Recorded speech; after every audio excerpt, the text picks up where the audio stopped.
In this video, we learn about the use of this and that in different sentences. ଏହି ଭିଡ଼ିଓରେ ଆମେ this ଏବଂ thatର ବ୍ୟବହାର ସମ୍ପର୍କରେ ଜାଣିବା। this ଏବଂ thatର ବ୍ୟବହାର ସିଙ୍ଗୁଲାର ନାଉନ୍ କ୍ଷେତ୍ରରେ ବ୍ୟବହାର କରାଯାଏ, କିନ୍ତୁ these ଏବଂ thoseର ବ୍ୟବହାର ପ୍ଲୁରାଲ ନାଉନ୍ କ୍ଷେତ୍ରରେ ବ୍ୟବହାର କରାଯାଏ। ଚାଲନ୍ତୁ ଏ ବିଷୟରେ ଅଧିକ ଜାଣିବା।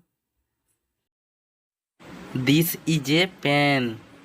ଯେତେବେଳେ କୌଣସି ଗୋଟିଏ ଜିନିଷ ଆମ ପାଖରେ ଥାଏ, ସେହି ସମୟରେ ଦିସ୍ର ବ୍ୟବହାର କରାଯାଏ।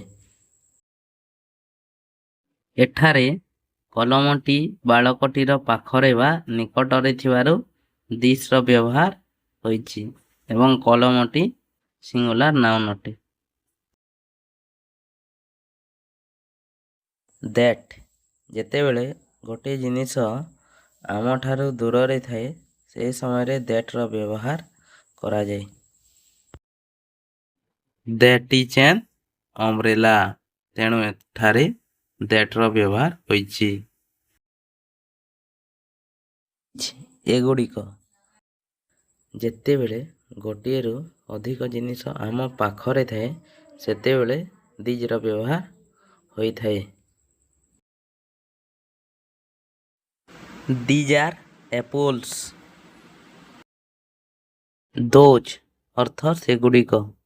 ଯେତେବେଳେ ଗୋଟିଏରୁ ଅଧିକ ଜିନିଷ ବକ୍ତାଠାରୁ ଦୂରରେ ଥାଏ, ସେତେବେଳେ thoseର ବ୍ୟବହାର କରାଯାଏ। ଯେମିତି those are apples। this is a bull। ଏହା ଗୋଟିଏ ଷଣ୍ଢ।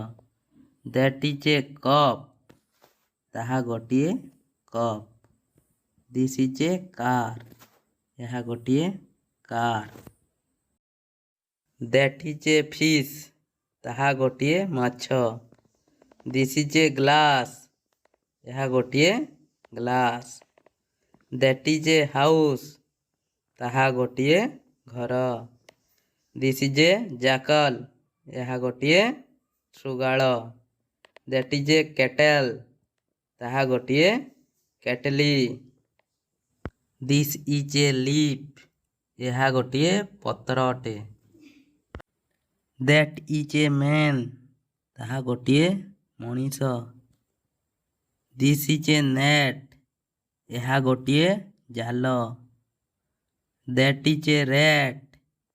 ତାହା ଗୋଟିଏ ମୂଷା। this is a snake। ଏହା ଗୋଟିଏ ସାପ। that is a table। ତାହା ଗୋଟିଏ table. this is a vase। ଏହା ଗୋଟିଏ ଫୁଲଦାନୀ।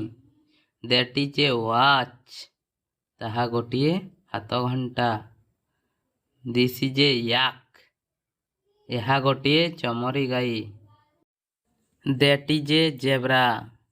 ତାହା ଗୋଟିଏ ଜେବ୍ରା।